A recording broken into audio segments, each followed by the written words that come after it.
Voilà, vous êtes tellement nombreux en train de nous regarder en ce moment. Bonjour et bonsoir. Voilà, nous sommes jour J de l'événement. Il y a match, hein, match Otobeta contre Guinée. Actuellement, on avait l'habitude d'Obeta souvent les Banda, la capitale. Là, actuellement, Obeta bon la carte la capitale d'Abidjan. Comme vous le savez, Toza tellement devant l'ambassade. Devant l'ambassade, vous êtes sans ignorer que Toza toujours la carte d'Abidjan. Pas toujours la Côte d'Ivoire. Côte d'Ivoire, c'est vrai. On s'est fait le déplacement pour soutenir notre cher beau pays. La Côte d'Ivoire, le Congo, République démocratique du Congo. Donc, voilà. Et lorsque Toza Awa, avant départ, il y a stade. Dans le non. Pourquoi tu as un Congolais dans l'action ambiance avant match Ndegezala. Toza devant l'ambassade là où les Congolais te recoupent dans la mission de bus, direction stade. Donc, comme vous le savez, Toza un peu de partout. Les Congolais vont tellement ébélés. Les Congolais tellement ébélés autour mais comme le logo moi le logo sur la bango moko to me ko bana on peut match en ndengeni to pronostic match ba ba mo na on peut ndengeni. Donc voilà, un grand merci David Toubota la mission. Restez branchés, comme tu as toujours on apporter plus d'informations, actualité, surtout exclusivité. Ça sera très important en plus voilà. Et puis on va tellement ébélé autant la mission en ce moment. Voilà. Bonsoir maman. Bonsoir maman. Na mono devant l'ambassade. Match là au centre à mon ndenge. Match ya lelo peza ekoyinda. Elo ekoyinda. Où ça passe où ça casse. Tozo lalisa ba Guinée. On va les renvoyer dans le vaisseau. Donc on va gagner 2-0. 2-0. 2-0, c'est pas très lourd mais 2-0 c'est bon. On croise seulement les doigts. Donc on croise les doigts 2-0 les doigts. Fimbu.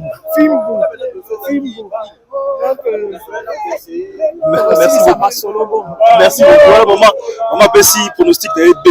Nous sommes devant l'ambassade. Il y a Congo à Abidjan. Oui, juste pour nous quelques Congolais quand même pronostic de Bango. Le frère est derrière moi. Bon papa. Malam. Esengweza makasi pour la mandembo ya lelo.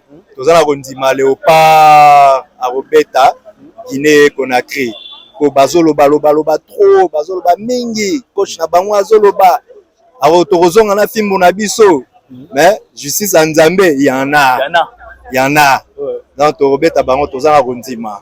Tozana kondima Abidjan déjà ekwei. Abidjan est tombé. En tout cas, tozala kondima Léopard, Fimbo beta bango toro. Pronostic de combien? Pronostic nanga na moni to kenda ta ba 3-1 pour na biso. 3-1 pour na Léopard. OK. Frère, côté au moni de.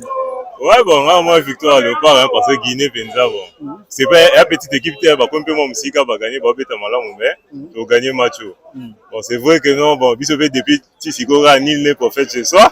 Mais tu espères le va nil aux athées. L'autre gagnant on a 90 minutes par ma prolongation pénalité zaté. OK. Le gagnant pendant 90 minutes. Donc j'espère que l'attaquant va avoir performant pour confiance totale dans la défense.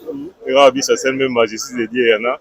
Donc total de confiance dans la défense, attaque et ça on ça dans le signe maman. Au moins va bien animé. Mais il va 800 marqués. Là Silas. 800 Silas ouais. Voilà. Tous les tombes on regarde il y a la vidéo 800 Silas. Asa vraiment la position on va marquer va me camper au tel. Parce que par exemple moi belé. Salut frère. Salut. Devant l'ambassade avant le départ du stade. Oui, nous attendons d'arriver au stade. Parce que aujourd'hui c'est une rencontre très cruciale. Vous savez, au stade où nous sommes arrivés, à la moindre erreur, nous sommes éjectés. Donc nous sommes très confiants. Nous sommes sûrs que nous allons remporter ce match d'aujourd'hui. C'est pourquoi nous sommes venus pour soutenir notre équipe, la RDC. Pronostic. Bon, moi je penche plus pour 2 buts contre 2 buts 1. 2 buts à 1. Oui, voilà. Et répétez-moi toi 2 buts à 1 voilà. Là banane va marquer. Bon. Je pense que Bakam depuis Bandi, Alexis Bisso penate que voilà, Asa 9. Lélo, je pense qu'on reçoit l'effort pour marquer. Après, bon, tout n'a évité, à vrai dire. Maintenant, on a compté qu'à sous Bakam. Ok, merci mon frère. On a le droit de ça. Devant l'ambassade. Bon, tout ça, c'est moi. Tout ça, c'est moi. Il y a que soutenir l'équipe. Bana Mboka Bazozela vraiment soutien à la communauté congolaise. Ils ont vivre awa na Côte d'Ivoire, précisément na Abidjan. Bas assurer certain que tous na mabele pour accompagner l'équipe ndenge longo bani. Donc car ndenge baninga balobi so tali bien na palmarès ba rencontre ebele tout ça na Guinée acha biso moko mais biso to tchara mo ba 2 ba 3 ba 4 pe donc ba bi royande en désordre ba bi wana ba bi na biso royande donc o se rappelle bo chasser même mani muto cha o se rappelle bo nani défenseur ou abeta na chasser wana Dylan Omar Abo Mbunzu atie Silas Kanto pour Rabou atie donc ba bi royande na désordre mais tu es vraiment sûr et certain que Chikot wana oyo un coach wana ya Guinée le big a rozong sabiso na Chikot donc ariona remata vion na Chikot lelo na poko voilà merci beaucoup alors. OK donc voilà toujours ma frère Tomé pour seulement moko Tomé pour les frère devant l'ambassade de Talaté départ de stade. Ouais, départ tu vois moi les a bien tranquille et puis que match là on est normal. Ouais, normal et Zara n'a pas confiance à la joueur na biso te dire que cette fois-ci bon ça vraiment encore plus que nous autres tourner contre l'Égypte. C'est pour ça. Ouais. Merci beaucoup. Bientôt on va partir au stade. Qu'est-ce que tu en penses? Talaté au stade Talaté. Ouais. Est-ce que tu as gagné? Bien, tu as gagné combien? 4-0. 4-0. Voilà, il y a pour le site gagné 4-0. C'est ce que mon frère pronostic dans le match, le match de. Nous avons na babina biso misatu. Ouais. Babina biso misatu jogo lu sa rota, sila sa rota. Et puis baka gol na PCP sous chance ata suelo moko lelo afungola. Ado afungola biso mitema. Afungola biso mitema parce que to imagi trop pona jogo baka gol donc to fungola le pe mitema et puis afungola biso makolo ekota. Yo na mona na mayote le qu'est-ce qui s'est passé? Mayo ça nango ya na kati. To zela to babiseya to samba moko démarrage na ninga ébauche. Merci beaucoup. Voilà, ça se comprend. C'est l'ambiance quand même. C'est l'ambiance. Ça se passe tellement comme ça. Bonsoir, papa. Mon bureau devant l'ambassade à Talaté, donc il y a des stades. Vous sentez température à match de les années. Non, mais les gens se montent. Un coup KO. Ok. Même carré d'as. Au côté à la 4 demi-finale. Donc, l'Iwan a déjà les. Donc, l'on doit bomba. Donc, le bien non, que tu as habité. Les Londais. Tozo kokende ko sipoto avec qui dans ce pour Thiago Penza donc les lots toza confiance Sili national Caro debout Fimbu Nicolas Fimbu na se Fimbu Nicolas Fimbu na kazika tu Fimbu maman hello on va dire lelo la vie Fimbu na Fimbu lelo Fimbu na Fimbu Bakam Fimbu Chancel donc pardon makasi équipe na biso wana non lelo nga mona kiti faut ka soutenir le par Bendele toujours likolo RDC lo comme makasi na kati ya Abidjan atala totondia to yo soutenir équipe na biso hein Fati Beton biso pe to zela soutien kaka yo mo oyebi Fati Beton. Voilà, ça se passe comme ça, il y a tellement d'ambiance, Vas-y, toi à côté, il y a tellement d'ambiance quand même. Mon frérot, ça va quoi? Tranquille quoi? Tu viens d'où précisément? On vient de Paris, okay. Du 95. Ouais. On a pris l'avion samedi avant le match contre l'Égypte. Okay. On a atterri, on n'a pas dormi de la nuit. On est parti voir le Congo à San Pedro. Okay. Le plus beau match de ma vie. On a pleuré. Et aujourd'hui, on va réécrire l'histoire. On vient en terrain ennemi.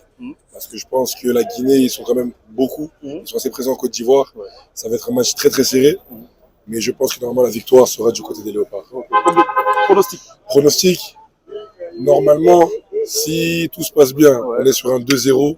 Sinon, on va être sur un 1 prolongation et on les termine en prolongation. Qui vont marquer? Qui va marquer pour moi?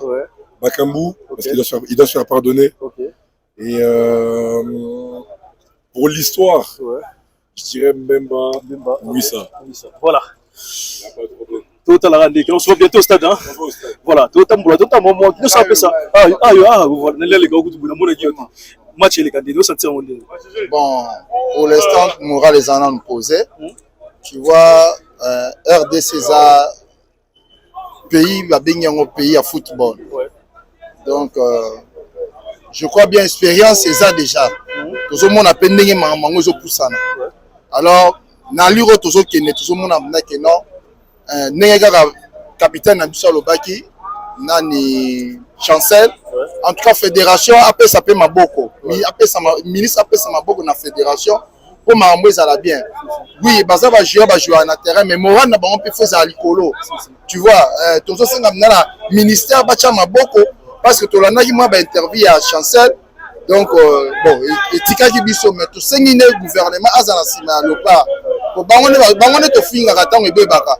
Mais tu vas pas raison té. Mais to sengi vraiment que gouvernement à soutenir bango pour un match ezawo qui n'est à rolo de la biso le roté to biso ne to bani masula bale ya ba étoile donc R1 qui n'a pas existé tu vois donc to zana likambo lo baté match ya 2-0 mais bimoga bakambu donc bakambu goal deuxième bien aux Amaël bakambu le peuple te réclame filé wana ni la biso lelo et ça c'est tellement bien bakambu parce que tout le monde te réclame, hein, parce que tout le monde a tenu pour te faire pardonner, bah c'est au marqué les bisous. Et ça c'est tellement bien, et ça c'est tellement bien à éviter. Et ça c'est tellement bien. La plupart de la majorité des personnes y veulent, bah t'as marqué, bah les Silas, ah c'est ça. Bonjour maman. Bonjour. Avec le maillot du Congo. Ouais. Bientôt on va partir au stade. Ouais. Qu'est-ce que tu en penses? On va gagner. Ouais. Ouais. Moi je suis venu de Beni pour soutenir la RDC. Beni. Oui, Beni. Est du pays. Est du pays. Ouais. Ouais. On va gagner combien? On va gagner de 1. De 1. Ouais. Qui va marquer pour toi? Bah, ça je sais pas, mais je sais qu'on va gagner de 1. De 1. Ouais. Ok, merci beaucoup. Ok, je vous en prie. Voilà, tu vois, il y a tellement de gens qui viennent de partout. Badoti Paris, Bazali, Badoti Beni, t'as là, imagine. Ça fait plaisir de voir le Congolais se déplace pour d'abord soutenir l'équipe là-bas. Et merci surtout à Diaspora, Bazala, on a qu'à Abidjan, dans la Côte d'Ivoire précisément. Ça fait plaisir qu'il y a au monde Congolais, surtout devant l'ambassade à Congo. C'est le bus parce que oui, c'est vrai, pour nous, quand on a un stade, accès à la moins fermé, la voiture, la bus est accrédité, on est côté. Donc nous tous, on est obligé à aussi avoir moyen de transport, on continue à bus pour tout Kende. On va faire quand même l'effort de relaxer Sabino, ambiance, on a comment ça se passe. Il y a des frères congolais, nous sommes à nous sommes bientôt direction stade, Kende parce que faut que ça moi Congo, moi Nîmes. Donc voilà, faut que ça moi Congo, force voilà, c'est très très très important. Voilà. Bonjour papa. Mon bino devant l'ambassade avec la tête aux autres des stades. Ouais. Pour mon match ndenge. Ah match kitoko. Ouais. Match là vraiment kitoko. Ouais. Ouais, so bazu mukie ezami balé. So bazu mukie balé. Ouais, so bazu mukie ezami balé. Balé. Ouais. OK, merci papa. Yo mon ndenge. Ouais, il n'y a pas de calcul hein. Les a deux. Deux c'est fini. Deux. Ouais, deux. Il n'y a pas de calcul hein. Malande otalilo. Biso ko toko tiao. Non, pas non mais c'est le classement hein. Toko tiao ndenge ko leka. Ouais. Après on a ouais. Merci beaucoup. Donc ça se passe comme ça. Sous parole. Bonjour frère. Hein? Caméra qui est. Ah, quel Congo? Ah, vous êtes quel pays? Vous êtes quel pays? De quel pays? Je suis Burkina. Hein? Burkina. Voilà. Tu préfères que le Congo gagne? Voilà, moi je veux que le Congo gagne. Congo gagne. Voilà. Je te vois en maillot du Congo. Hein, c'est... Voilà, vous êtes regardez la caméra. C'est Mbote, on a côté. Ah ouais, comme d'habitude, ouais.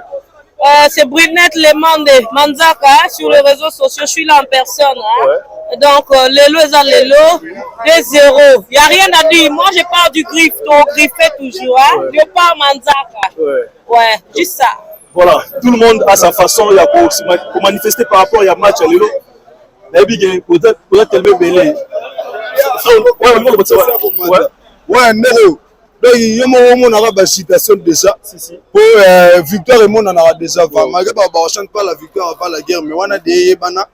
Na bête à moi, on a Guinée comme il faut. Donc, on a ça avec Moussa, on a un message dans le salle. Donc, il y a des gens qui appellent ça, à Koulissa, à Balissa, à Lambalia. Aujourd'hui, ils vont rentrer chez eux. Parce que l'entraîneur n'a pas orgueil, le bagage au Bengana Bisso. Donc, on a Bisso, comment on a Bengana Bisso. Bisso fait de l'humiliation. Donc, le roi de l'humiliation, donc, on a donc, quitte à donc, ce soir même, ça va pas rater. Ici, ça, c'est le grand Congo. Congo ou rien. Et l'or à Makassi. Congo ou rien, dans le but Congo ou rien.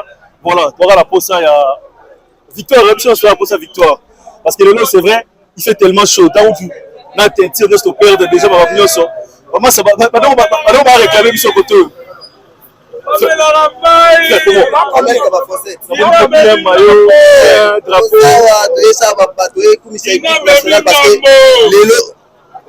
obligé faut qu'il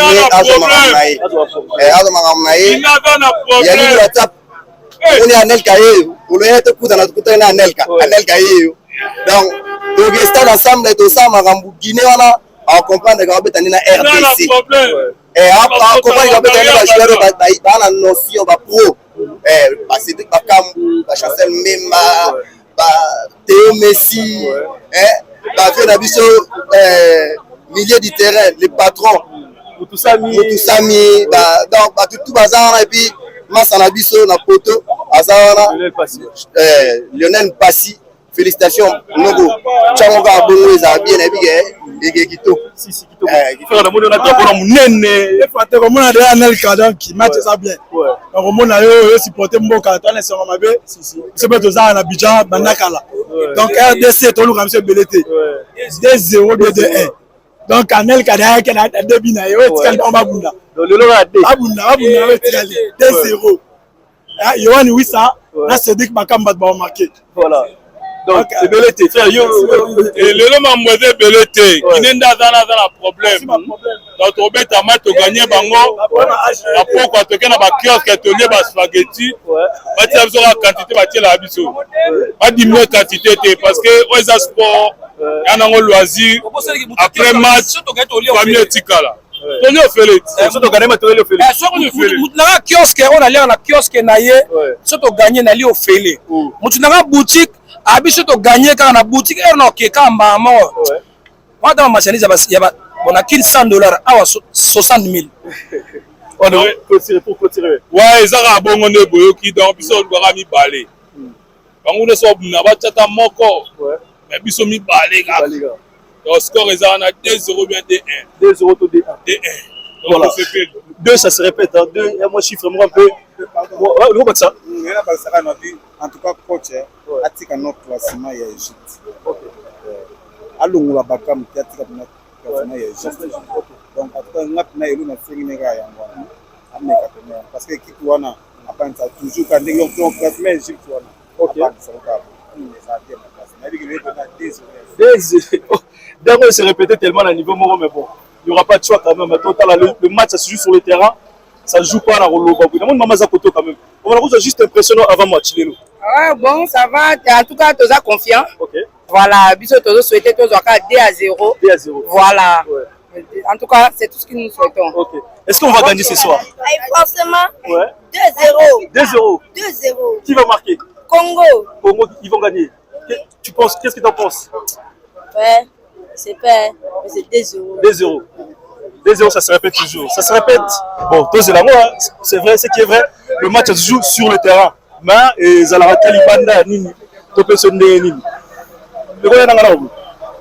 Donc, voilà. On est toujours sur la par rapport à Nina Ekene. Salut, ça va? Que penses-tu de ce match d'aujourd'hui? Est-ce qu'on va gagner? Oui. Combien? 2-0. 2-0. On dirait que nous sommes le match au Hollandais. Match ezaka 2-0, 2-0. Score mutunyo so ebika ya mwana 2-0. To besa ko tcha banka bekara ba 2. To tcha bango le 2 ba tcha. Donc voilà, Lelo EP ça m'a 2-0 à Sassidi. Donc voilà, tu l'as toujours penché. Salut, ça va? Juste tes impressions par rapport au match. Que penses-tu aujourd'hui? Franchement, il y a de l'espoir. Je pense que tout va bien se passer pour nous en tout cas. Est-ce qu'on va gagner? Oui, on va gagner, 2-0. 2-0. Oui. Tout le monde dit 2-0. Je ne sais pas si on va gagner. Oui, on va gagner. En tout cas, contre la Guinée, on va gagner. J'en suis persuadé. Et tu viens d'où? Moi, je viens de Paris. Paris. Oui. De Paris à Abidjan juste pour soutenir l'équipe. Exactement. Ok, merci beaucoup alors. Voilà, il y a tellement de soutien à Moutignos tout. Lelo à la pause, ça. Match Lelo, ça tient au nez. Ah, Kitoko fort. Ouais. Kitoko Elengeza. Elengeza. Kitoko Makasi. Kitoko gagner. Dès qu'on a remarqué première interview, 3 buts à 1 pour la Bissau. Oui. Nous sommes à 2-0. Là, parce que la team s'est donné un score. Tout le monde a compris. 2-0. Bon, la team s'est Bissau scorté. Mais ils ont la rondima. Ce qui est sûr, tu vas gagner Bango. Soit 2-0 ou 3-1. Tu vas gagner Bango. Donc, Lelo, tu vas bombarder. Le marambo a tiré au but des athées au bon matin et au bima. Merci beaucoup. Voilà. Papa, le mot Akiba TV. Voilà, bien sous Alingane. Comment le monde quand même pas. Je suis dans Zioté Zamabe. Match au monde à mon comment le match de est-ce que tu as gagné? Tu as gagné. Tu as gagné combien? Attends 1-0, tout 2-0. Ok. Baran Bauta. Voilà, il dit Baran Bauta Bilelo. Peut-être 800 et Elia. Ok, ça va. Comment s'il faut rajouter? Le joueur va être peut-être à ce moment, c'est Bamoni. On a CP qui manque pas CP les Singaï, les deux stuba CP, tu as collé candidat to beta qui Égypte, et le sous beta on a collé candidat. Film toujours. Voilà. Merci. Donc film. La big est battue sur l'hôtel Abisso, vous a toujours branché parce que il y a bien aux alawala. Tu as même devant l'ambassade. Tu es un peu mort avant départ à Babisso. Babisso mort déjà en STG. Donc là sûrement il y aura moins 2 ou 3 ou 4 parce qu'ils ont tous les Congolais. On va se mélanger. D'autres ça la moment ramener tout. D'autres comment ça pourra se passer. Salut frérot. Tu dis quoi? On est là, ouais. Fièrement, on est venu de loin. Ouais. On est là depuis mardi. Okay. Et ce soir, c'est que pour la gagne. Okay. Hein, à Bango. Tu viens d'où précisément? Je viens de Paris. Paris. Donc on arrive à Paris, Abidjan, juste pour soutenir l'équipe. Juste pour soutenir l'équipe. Okay. Donc la diaspora, elle est là pour soutenir l'équipe. Ouais. Donc on est là, pas là pour rien. Donc tout ce monde-là, il n'est pas là pour rien. Okay. Que pour la victoire. Demi-finale la semaine prochaine, finale le week-end d'après. Voilà. Donc c'est bon déjà. C'est bon déjà. Voilà, c'est bien au Moni. Mais ben, tellement bas la pour soutenir l'équipe. Ouais, frérot. C'est un match. Le match déjà, il a facilité. Il a match pour difficile parce que 8e quart de finale, il a déjà match pour difficile. Ouais. Donc l'adversaire a pété. Donc il faut que tu aies le même esprit, la même morale que tu aies avec l'Égypte, les Marocains, il y a un morale que tu aies là-bas. Donc tu as sur l'équipe est solide, en tout cas cohésion est alliée, en tout cas les joueurs sont vraiment en forme. C'est bien déjà. Merci beaucoup alors. Voilà, tu as ça moins fort, tu as moins Kati. Guinée a biso libela a déjà biso. Donc Robert a 3-0. A déjà biso. Donc zoba bango lelo. Oui, na parce que le commun faut na yebisa bango de bela ke ye bango ke Guinée wana ana problème na biso parce que ye mo ga yebi ke ndenge to longola ki déjà Égypte ye ba ka yaza bébé donc et pas na biso lelo yo hein biso ta ko tourner ataye après to ke ici ko na deuxième nini hein après to même na mboka donc bino ba na mboka boze la ka linzanza ndenge zoya. OK, voilà oui bon iko sanga te bon kala bon mboka na biso pena semble tu peux bien contre l'Égypte. Si on a, il y a un peu de bien dans la Niagara, tu vas jouer. Donc, l'entraîneur a changé télé. Donc, tu as changé. Donc, quand on a deuxième temps, mais après, on a Kambu, après deuxième temps, quand ici, mais qui t'a dit que tu peux t'avoir 2-0. Ok, merci beaucoup. Voilà, je vais faire un peu l'effort de rentrer à l'intérieur. Comment ça se passe là-bas, comment les Congolais, voilà, tout le monde est là, du tout Azali. Aujourd'hui, c'est l'ambassade de Yambibiso à Nakati. Ça fait plaisir, en tout cas, au Mona. Au Mona, quand même, à Nakati. Donc, voilà. Il y a des gens qui viennent quand même de partout. Donc, j'ai un petit commentaire par rapport au match. Pourquoi pas? Ouais. Bon. Où sentir la monde de gagner? Match Oyo, Bandana Zoa qui vole, puisque je viens des États-Unis avec ma femme. Ok. Uniquement pour le match. Ok. Donc, je suis tout d'abord très content. Voulu ou pas? Tozo gagné match. Tozo gagné match et Nzamba Zanabango. Papa Kimbangu Lumumba ancêtre nyonso à Congo. Ba Simba bango lelo. Nangana fa na Californie. Californie ti Abidjan juste pour soutenir l'équipe. Pour soutenir l'équipe. Ça non sans comment. So I'm here just for to support my team and then after that I have to go back. C'est fini. Je suis congolais de 100% de Bandundu là-bas. Donc moi tu vas payer Congo très bien.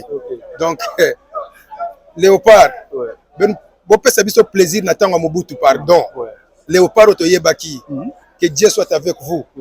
Et on va vous soutenir jusqu'à la fin. Merci, Bande Konanga. Merci beaucoup. Voilà. Il y a des gens quand même qui viennent de partout. Hein. Paris, Londres, États-Unis. Et ça fait plaisir. Ça m'a fait surtout plaisir au monde de Kwaouti, Béni. Juste pour soutenir l'équipe. Ça fait tellement plaisir. Vous voyez quand même les Congolais, ça on a quand même. Quelques-uns, à tout côté, on a 4 ambassadeurs. C'est-à-dire, on a Congo précisément. Dans le Congo, Nani Nabiso. Dans le Congo, salut, ça va? juste tes impressions par rapport au match et les Gandhi. Les Gandhi. Voilà. Toi, bon, la carte, il y a l'ambassade de la Congo, donc là normalement, le bus est coca et puis au départ. Il y a quand même des Congolais au bateau, c'est que il y a 4 drapeaux qu'on a des alliés quand même déjà. Et on sentir que tu as la carte ambassade de la Congo, tu as chez Bissot. Ah, tu as chez Bissot, donc deux drapeaux. Donc les lopénats, en tout cas, match, ils ont bien un grand merci à notre Bota, la Bissot, belé. Bota, la Bissot, en ce moment, rester branché parce qu'il y a des enfants, il y a des mamans, papa, tout le monde, juste pour soutenir l'équipe. Donc voilà. Un grand merci surtout à notre Bota, la Bissot. Nabi qui est Boza, tellement belé, Nabi et tout le monde est concentré en ce moment. On est à Paris, au niveau de la match, au niveau de la match actuellement, ambiance au Yokango, la côté kuna événement, les abonnés dans nos stress. Nos stress phase zone. Nous avons noisy les secs. Donc d'autres la match qui est né rapidement dans nos stress. Dans noisy les secs. Nous avons ramené ceux qui ont des fan zone. Donc nous avons un espace mosaïque. Donc nous avons noisy les secs. Nous avons un espace mosaïque. Nous avons rappelé l'espace. Nous avons un espace mosaïque. Et nous avons donc des choses. Alors encore une fois un grand merci à Dédé Samba, patron Bogos, un grand merci à toi. Parce que sans eux, ils auraient absolument beaucoup. On appelle ça sous force, sourire, ils auraient Dédé Samba. Un grand merci à toi parce que Dédé Samba très très très mystique. Un grand merci surtout à Yannick Kinia aussi. Yannick Kinia, formateur, patron. Un grand merci à toi Yannick Kinia. Rombox, un grand merci Yannick Kinia. Tarana bande de la route parce que au Salatro, Yaouli Mouché Nico Damboka, les véritables. Un grand merci Yaouli. Yaouli, ton Abidjan, mais tu as senti Yaouli, code. Ils ont fonctionné, code mondial, ils fonctionné toujours. Un grand merci. Depuis que la Bissot en ce moment, vous avez Bota. Mais restez branchés là, je fais juste voir l'ambiance avant tout qu'il y ait des stades. Et puis je vais faire aussi l'effort de l'action après et pendant. Donc restez toujours branchés comme Mokili. Exclusivité, ça a toujours la Bissot. Encore une fois, un grand merci pour se retrouver. À très très très bientôt. Bourgeois, gentilhomme. Un grand merci vers les meilleurs, Maman Safiro Galiano, donc Christian Double Impact, David Boitelme Belebote la Bissot, VK Kalala, Mukuna. Maître Salopard, Fiston Manissa, vous êtes belé, tout, restez branchés parce qu'il y a besoin. On se dit à très très bientôt.